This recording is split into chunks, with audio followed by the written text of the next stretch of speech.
दुधमुहा है, इस पर क्रोध नहीं करना चाहिए।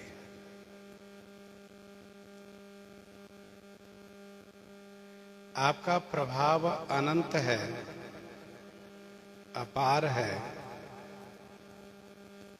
उस अपार महिमा में से यह लक्ष्मण कुछ भी नहीं जानता है।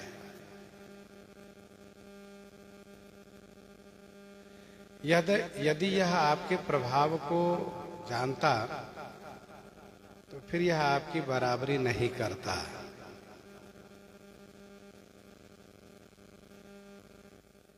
बालक यदि कुछ अनुचित करता है तो बालक के उस अनुचित पर गुरु, पिता और माता दोष नहीं देखते हैं, बल्कि बड़े प्रसन्न होते हैं।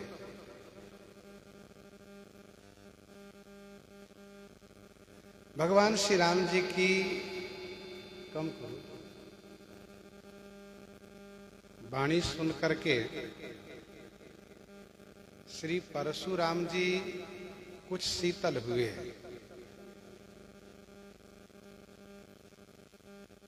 परंतु श्री लक्ष्मण जी ने कुछ कह करके फिर हंस दिए। श्री लक्ष्मण जी ने क्या कहा, यह तो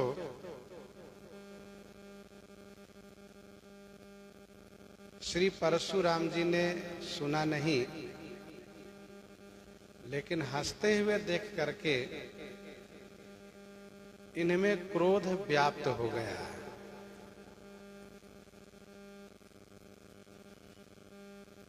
और श्री परशुराम जी ने कहा, हे राम, तुम्हारा भाई बहुत बड़ा पापी है।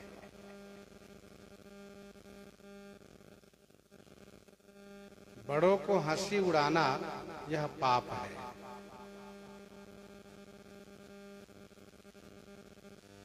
देवर्षि नारद जी ने शिवगणों से कहा, हंसे हो हम हिस्सो ले हो पाला।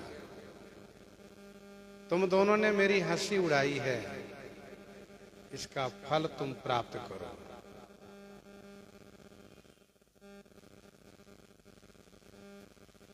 तो श्री लक्ष्मण जी को हंसते हुए देखा तो श्री परशुराम जी ने कहा, हे राघव, तुम्हारा भाई बहुत बड़ा पापी है।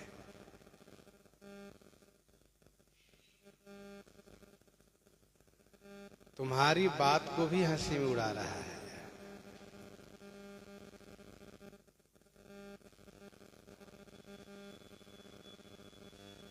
गौर शरीर श्याम मन माही, कालकूट मुख पय मुख नाही, सहज टेढ़ अनुहरई न तोहि, नीच मीच सम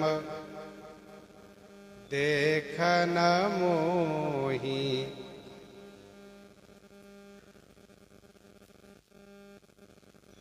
शरीर का गोरा है पर मन का काला है। आप कहते हो कि यह दुधमुहा है, दुधमुहा यह है नहीं, यह विषमुहा है। जब भी बोलता है जहरीला ही बोलता है। और तुम जिस प्रकार से सहज सीधे हो, वैसे ही यह सहज टेढ़ा है, तुम्हारे समान नहीं है।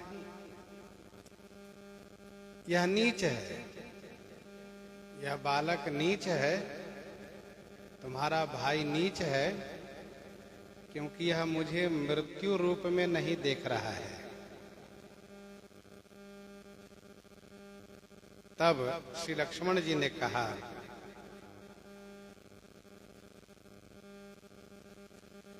लखन कहे वहां से सुनहु मुनि,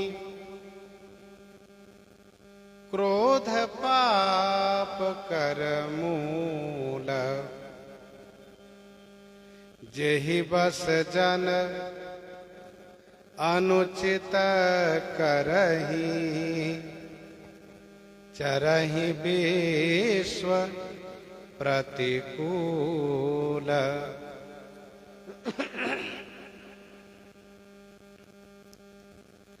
लखन कहे वहां से सुनहु मुनि, क्रोध पाप कर मूल।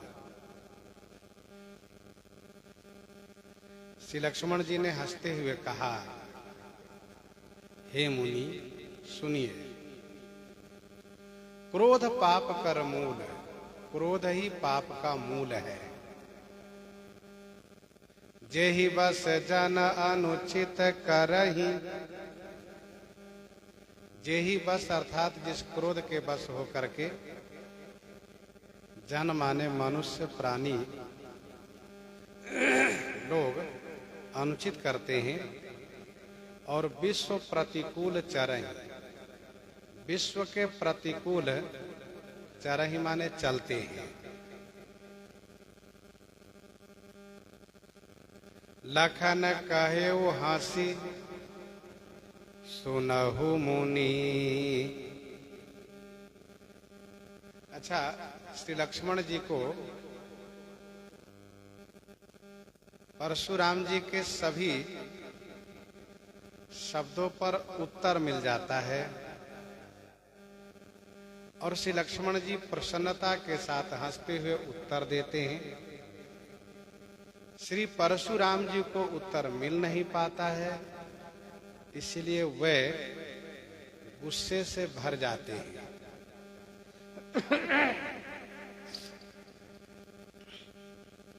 श्री परशुराम जी ने कहा कि राम तोर भ्राता बड़ पापी,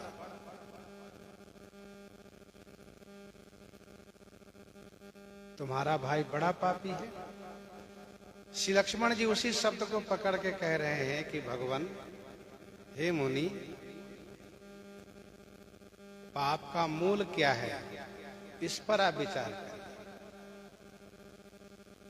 आप हमें पापी बना रहे हैं कि लक्ष्मण बड़ा पापी है, लेकिन पाप का मूल तो आपके हृदय में बैठा हुआ है।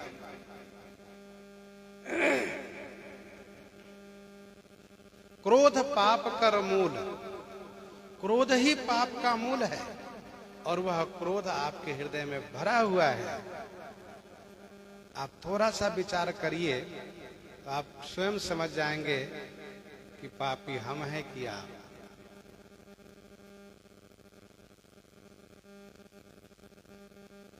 क्योंकि क्रोध आप में भरा हुआ है।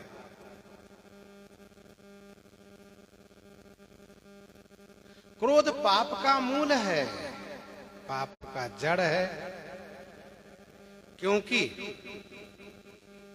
क्रोधावेश में मनुष्य कुछ भी कर बैठता है। वह किसी की जान भी ले लेता है, गुरुजनों को अपमान कर देता है, तो क्रोध में कुछ भी कर सकता है वह, क्योंकि क्रोध पाप कर मूल।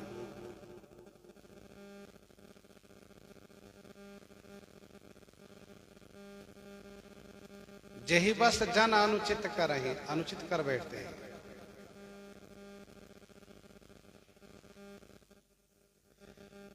श्री लक्ष्मण जी कहना यह चाहते हैं कि क्रोध के बस में होकर के आप गलत कर दिए।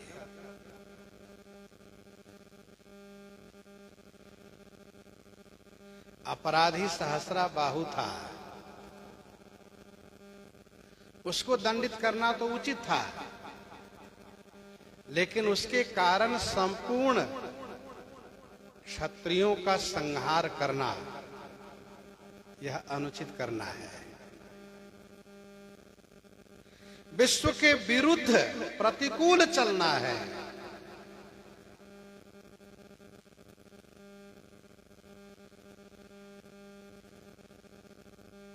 एक प्राणी से कोई द्रोह करता है तो उसका अस्तित्व समाप्त हो जाता है।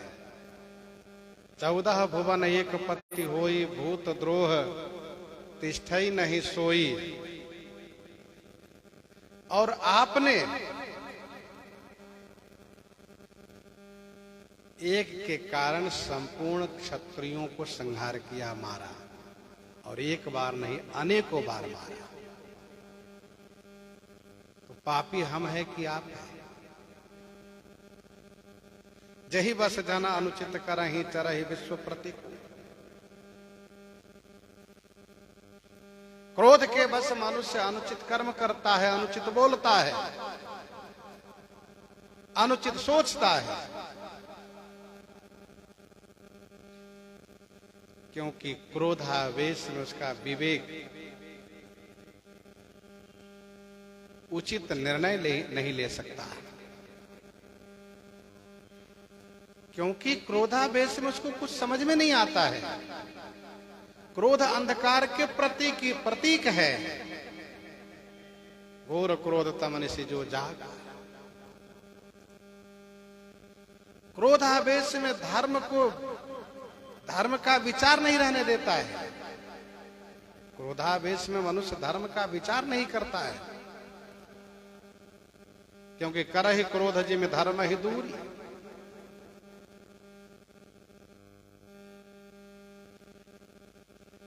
क्रोध के कारण समत्व भाव नहीं रहता हृदय में। क्रोध है सम, काम ही हरि कथा।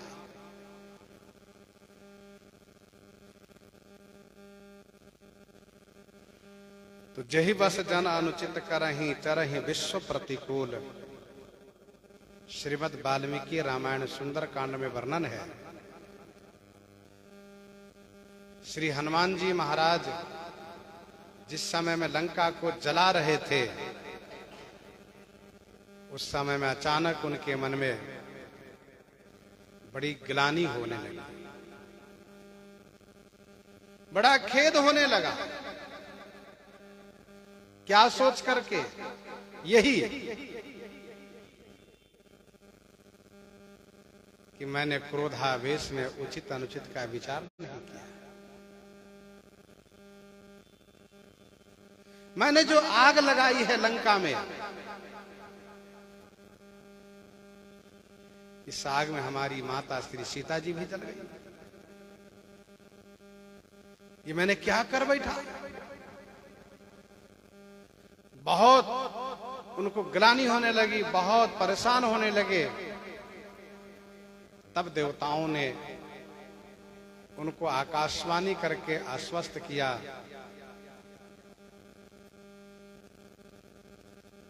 आकाशवाणी करके आश्वासन दिया कि आप निश्चिंत रहें, माता श्री सीता जी को कुछ भी नहीं हुआ है। जिनकी कृपा से अग्नि आपको शीतल लग रही है, भला उनको अग्नि जलाएंगे कैसे? तो कहने का भाव यह है कि क्रोधावेश में मनुष्य का विवेक काम नहीं करता है, उसे उचित अनुचित का विचार नहीं रह जाता है। तो लखन कहे वहां से सुनहु मुनि, क्रोध पाप कर मूल। जेहि बस जन अनुचित करहि, चरहि विश्व प्रतिकूल। चरहि विश्व प्रतिकूल। मैं तुम्हार अनुचर मुनि राया, परिहरि कोप करिए अब दाया। परिहरि कोप करिए अब दाया, मैं तुम्हार अनुचर मुनिराया। हे मुनिराया, हे मुनिराज, मैं तुम्हार अनुचर, मैं आपका अनुचर हूं। अनुचर अर्थात दास हूं। परिहरि कोप करिए अब दाया। अब कोप परिहरि माने क्रोध छोड़ करके दाया करिए अर्थात दया कीजिए, अनुग्रह कीजिए।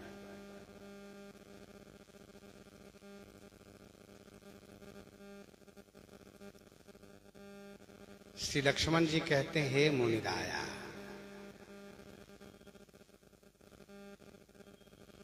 आप मुनिराज बनिए, फिर तो मैं आपका अनुचर है। आप मुनिराज बनिए, आप ब्राह्मण बनिए, तो मैं तो आपका अनुचर ही हूं।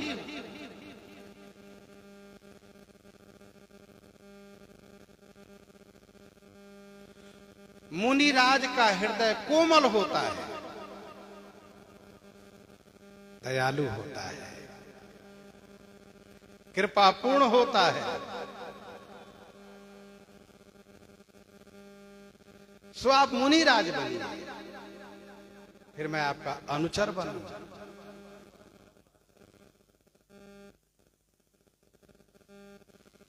आप क्रोध करके मेरे ऊपर दया कीजिए।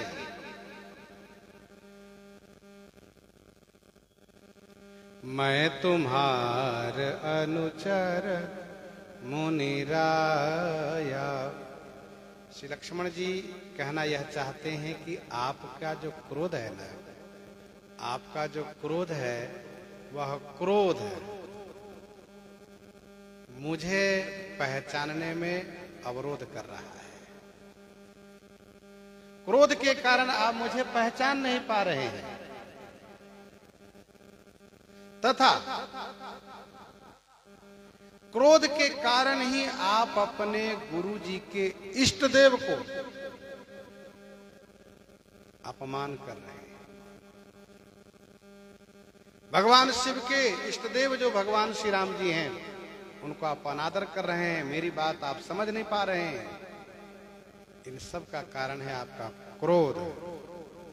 इसलिए आप क्रोध को छोड़िए।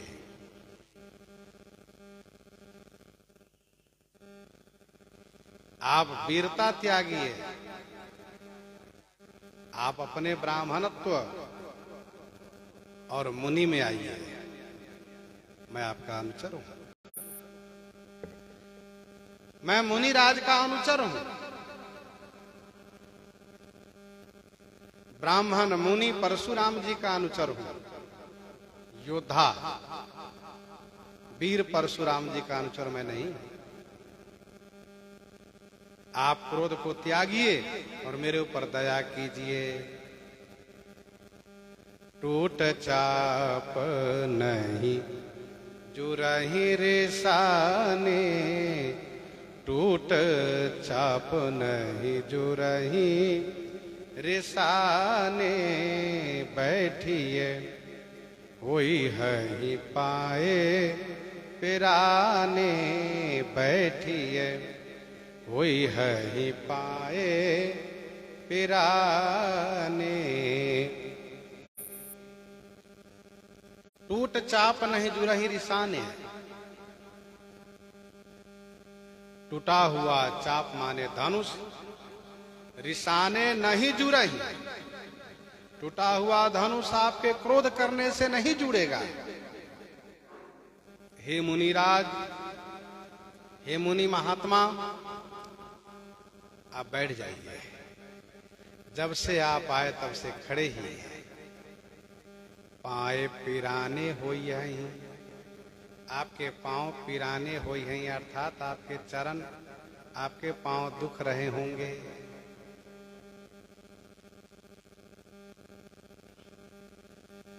धनुष तो पुराना था, सड़ा हुआ था, टूट गया। अब आपके गुस्सा करने से धनुष तो जुड़ेगा नहीं। कभी कभी ऐसा होता है कि क्रोध करने से काम बनता है, लेकिन यहां पर क्रोध करने से काम नहीं बनने वाला है। क्रोध करने से काम बनता है। जैसे भय दिखाई लई आवहु तात सखा सुग्रीव, भय दिखाई लई आवहु तात सखा सुग्रीव।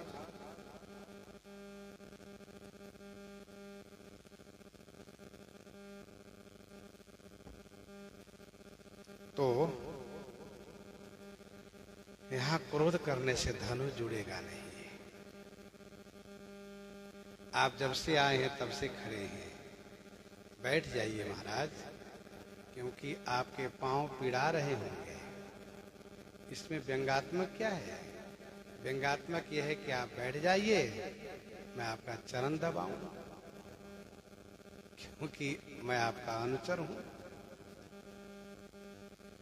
अच्छा, आपको इस धनुष पर बड़ी ममता है, तो क्रोध को छोड़िए और कोई इस धनुष को जोड़ने वाले को बुला लीजिए। जो अति प्रिय तो करिए उपाय, जो अति प्रिय तो करिए उपाय, जोरिए को बड़ गुनी बोलाई, जोरिए को बड़ गुनी बोलाई। जो अति प्रिय तो करिए उपाय।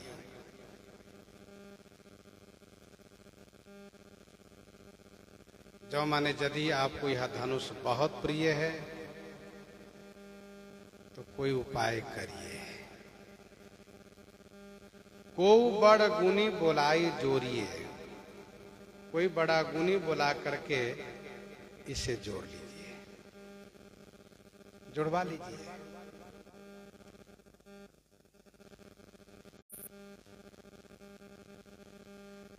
क्रोध करने से कोई समाधान तो होगा नहीं।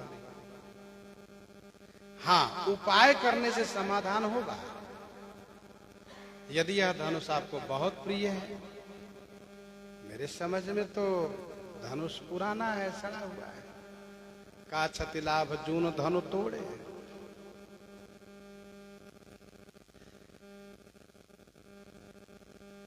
छुअत टूट रघुपति हुन दोष।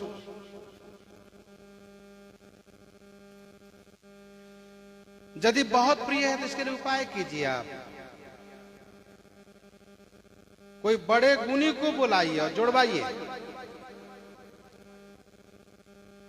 बड़ा गुणी होना चाहिए, क्योंकि इस धनुष को बनाया है श्री विश्वकर्मा जी ने। अभी तो टूट चुका है, तो आप विश्वकर्मा जी को बुलाइए। अब संभव है कि उनसे न जुड़ पावे, कह दे कि मैंने तो बना दिया लेकिन अब जोड़ नहीं पाऊंगा, ब्रह्मा जी को बुला लीजिए। इसमें व्यंग्यात्मक ये है कि जोड़वाई मैं दे दूंगा, जोड़वाई की चिंता आप मत कीजिए, मेहनताना मैं दूंगा ना। आप जोड़वा लीजिए, बनवा लीजिए धनुष को। गोस्वामी जी कहते हैं बोलत लख नहीं जनक डेराही, बोलत लख नहीं जनक डेराही, मस्त करहु अनु चित भल नाही, मस्त करहु अनु चित भल नाही, बोलत लख नहीं जनक डेराही, बोलत लख नहीं जनक डेराही, मस्त करहु अनुचित भल नाही।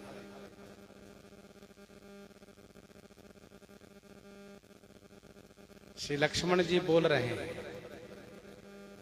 श्री लक्ष्मण जी के बोलने पर जनक डेराही, महाराजा श्री जनक जी डर रहे हैं, भयभीत हो रहे हैं। डर रहे हैं। श्री जनक जी ने क्या कहा? अरे मस्त करहु, मस्त करहु माने चुप करिए, मस्त करहु माने चुप करिए, अब मत बोलिए, चुप हो जाइए। जैसे बूझसी सचिव उचित मत कहु, बूझसी सचिव उचित मत कहु, ते सब हंसे मस्त करी रहु, ते सब हंसे मस्त करी रहु।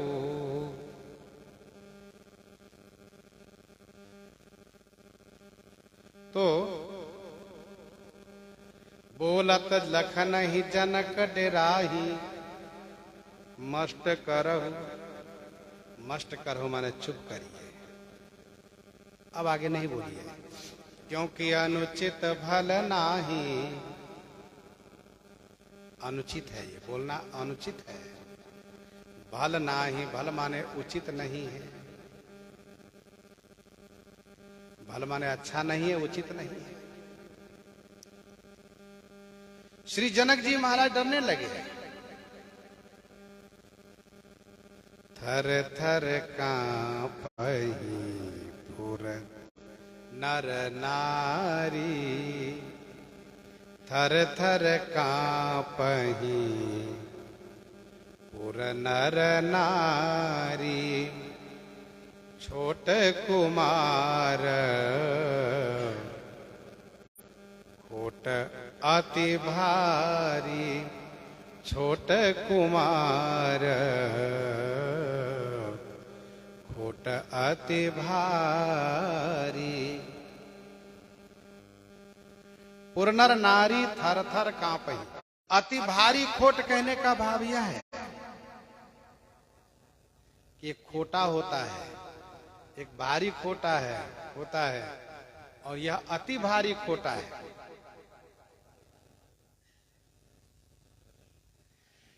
श्री विश्वामित्र जी महाराज का निहोरा लिए श्री परशुराम जी।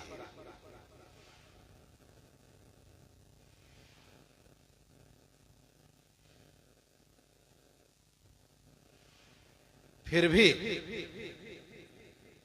लक्ष्मण जी माने नहीं, बोलते गए। खोटा है।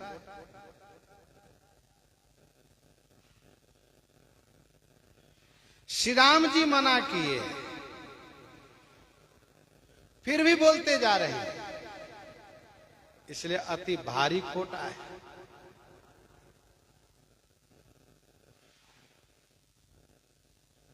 थर थर कांपहि पुर नर नारी, छोट कुमार खोट अति भारी। परशुराम जी को प्रति उत्तर करना खोटापन है। विश्वामित्र जी के रोकने पर भी बोलते जाना अति खोटापन है, और श्री राम जी के रोकने पर भी बोलते जाना अति भारी खोटापन है। छोट कुमार खोट अति भारी। भृगुपति सुनी सुनी निर्भय बानी। भृगुपति सुनी सुनी निर्भय बानी। रिश्तन जरई होई बलहानी। रिश्तन जरई होई बलहानी। भृगुपति सुनि सुनि निर्भय बानी। भृगुपति श्री परशुराम जी श्री लक्ष्मण जी की निर्भय बानी सुनी सुनी रिश्तन जरई हुई बलहानि। रिस माने क्रोध में इनका शरीर जल रहा है और बल की हानि हो रही है। भृगुपति सुनि सुनि निर्भय बानी। रिश्तन जरई हुए बलहानि।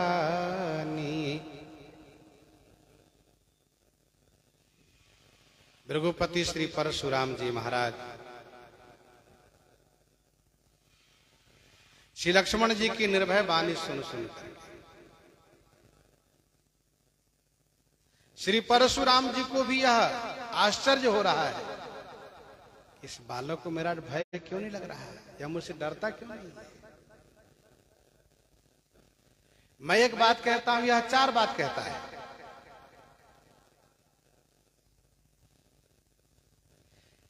बिल्कुल निर्भयता है इनमें, इसलिए रिश्ता न जरई, क्रोध में शरीर जल रहा है, बल की हानि हो रही है। क्रोध करने से यूं ही शरीर जलता है, शरीर क्षीण होता है। श्री परशुराम जी का बल घटता जा रहा है, क्रोध में शरीर जल रहा है। बोले राम ही देई निहोरा, बोले राम ही देई निहोरा। बचऊं बिचारी बंधु लघु तोरा, बचऊं बिचारी बंधु लघु तोरा। बोले राम ही देई निहोरा, बचऊं बिचारी बंधु लघु तोरा। राम ही निहोरा देई बोले, राम ही निहोरा देई बोले अर्थात श्री राम जी पर एहसान प्रकट करते हुए परशुराम जी बोले, राम तोरा लघु बंधु, तुम्हारा छोटा भाई है ना, इसीलिए इसको मैं बचा रहा हूं, छोड़ रहा हूं, नहीं तो मार दिया होता। तोरा लघु लघु बंधु बिचारी, तुम्हारा छोटा भाई है, यह विचार करके मैं इसे छोड़ रहा हूं, नहीं तो मार देता। बोले राम ही देई निहोरा, बचऊं बिचारी बंधु लघु तोरा।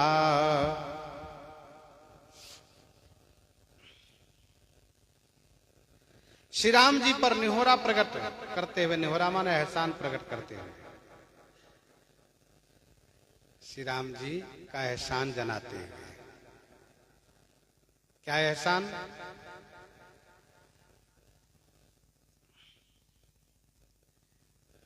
तो श्री राम जी जो सविनय निवेदन किए,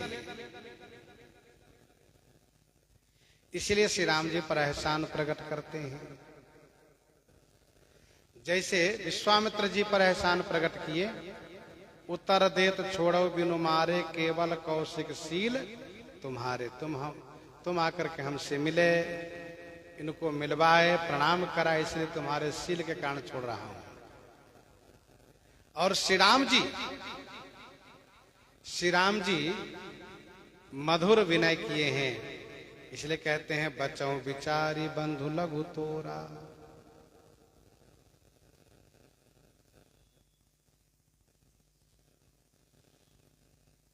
करिए कृपा शिशु सेवक जानी, तुम समशील धीर मुनि ज्ञानी।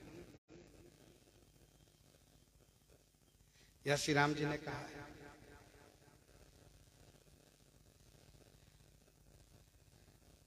वास्तविकता तो यह है कि परशुराम जी का हाथ नहीं उठ रहा है,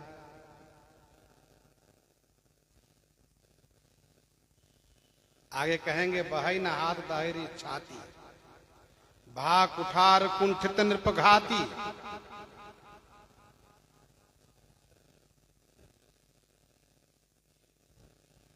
तो हाथ नहीं चल रहा है, इसीलिए कभी विश्वामित्र जी कभी श्री राम जी का नाम लेते हैं, कभी जनक जी का भी नाम लेते हैं।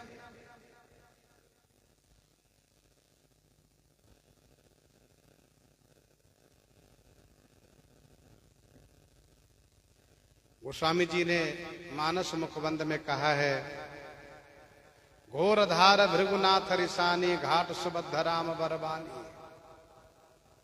तो घोर धार भृगुनाथ रिसानी, परशुराम जी का क्रोध यही धारा की भयंकरता है।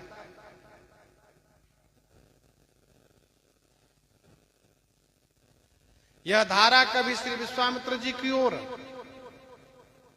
और कभी श्री राम जी की ओर मूर्ति है, झुकती है यह धारा।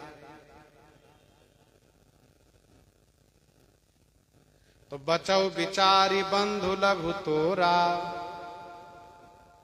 मन मलिन तन सुंदर कैसे, मन मलिन तन सुंदर कैसे,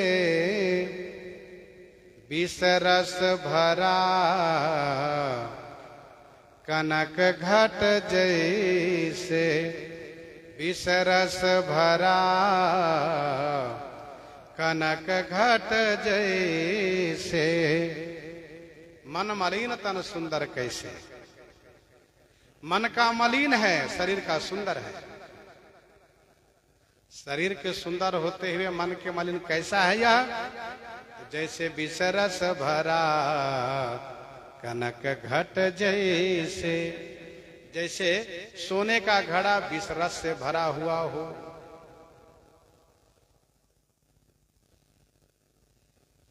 श्री परशुराम जी कहते हैं, राम यह तुम्हारा जो छोटा भाई है ना, शरीर का तो सुंदर है लेकिन मन का बड़ा मलिन है। कैसे? तो कहा जैसे सोने का घड़ा हो, देखने में तो सुंदर है लेकिन उसमें जहर भरा हुआ हो, वैसे इसमें जहर ही जहर भरा हुआ है।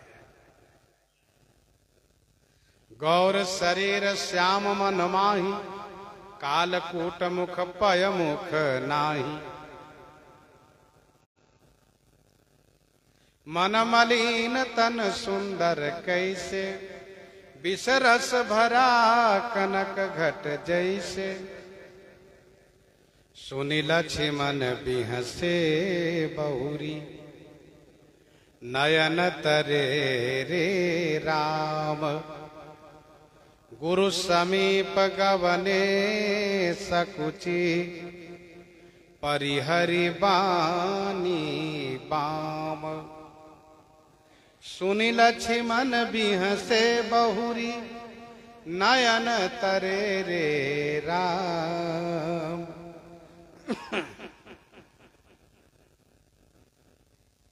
सुनते ही लक्ष्मण जी बहुरी माने पुनः हंसने लगे। तो नयन तरे रे राम, श्री राम जी नयन तरे रे माने नयन तिरछा किए, नेत्र टेढ़ा किए। अर्थात श्री राम जी नेत्र तिरछा करके, बिरकुटी टेढ़ी करके श्री लक्ष्मण जी को इशारे से मना किया कि बस भैया अब आप रहने दो, क्योंकि श्री जनक जी महाराज और जनकपुर वासी सब कांप रहे हैं। अब लोग चाहते हैं कि लक्ष्मण जी ना बोलें, इसलिए आप शांत हो जाओ। गुरु समीप गवने सकुची, परिहरि बानी बाम। बाम बानी परिहरि, बाम माने टेढ़ी बाणी को, परिहरि माने छोड़ करके गुरु समीप गवने, गुरु जी के पास, गवने माने प्रस्थान किए। सुनि लक्ष्मण बिहसे बहुरी, नयन तरे रे राम। लक्ष्मण जी सुनते ही हंसने लगे। इसका मतलब यह है कि कुछ कहने वाले थे लक्ष्मण जी। और क्या कहने वाले थे? उन्होंने तो नहीं कहा, लेकिन हम लोग जान ले क्या कहने वाले थे। यही कि आपका शरीर भी तो गोरा है। गौर शरीर भूति भली भ्राजा। आप भी तो गोरे हैं, आप भी तो सुंदर हैं, लेकिन आप भी तो अंदर से मैले हैं, क्योंकि आप में क्रोध भरा हुआ है। आपको अपना क्रोध नहीं दिखाई दे रहा है, इसीलिए लक्ष्मण के मन में मलिनता दिख रही है आपको। लक्ष्मण मन का मलिन नहीं, वस्तुतः मन के मैले आप हैं। उसी लक्ष्मण जी हंस रहे हैं। दूसरा कारण यह है, इसलिए हंसने लगे कि यथार्थ उत्तर देते नहीं बनता है आपको, तो कभी श्री राम जी कभी गुरु जी की ओर जाते हैं।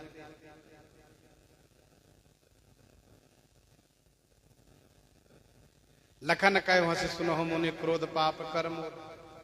श्री लक्ष्मण जी ने हंसते हुए कहा, और परशुराम जी महाराज गुस्सा करके कहते हैं,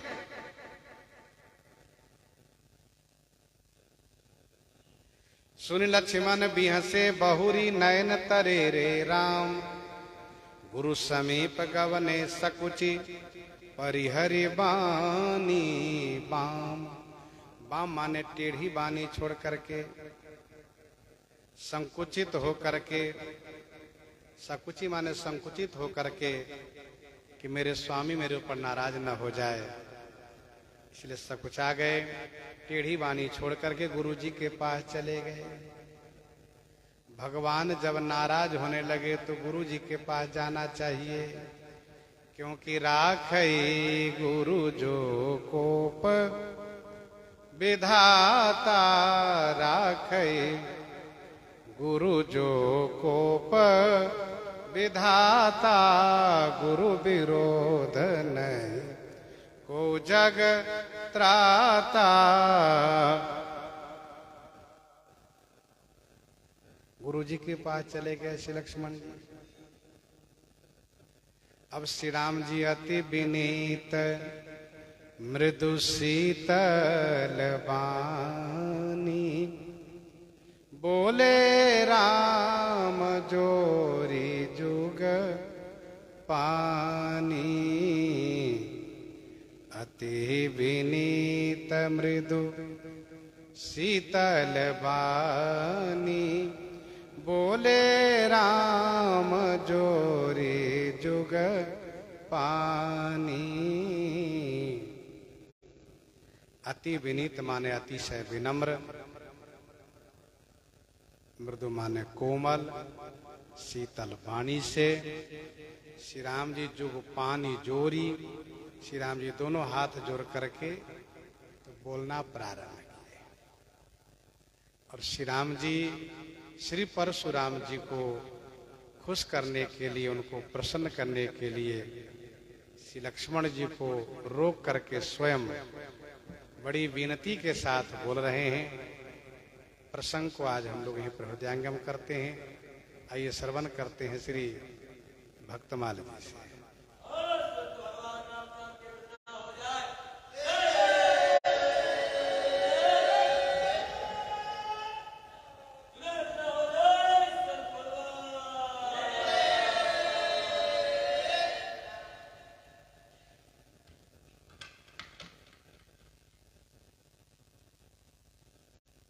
श्री भक्तमाल जी में हम आप श्रवण कर रहे हैं राजा चतुर्भुज की कथा।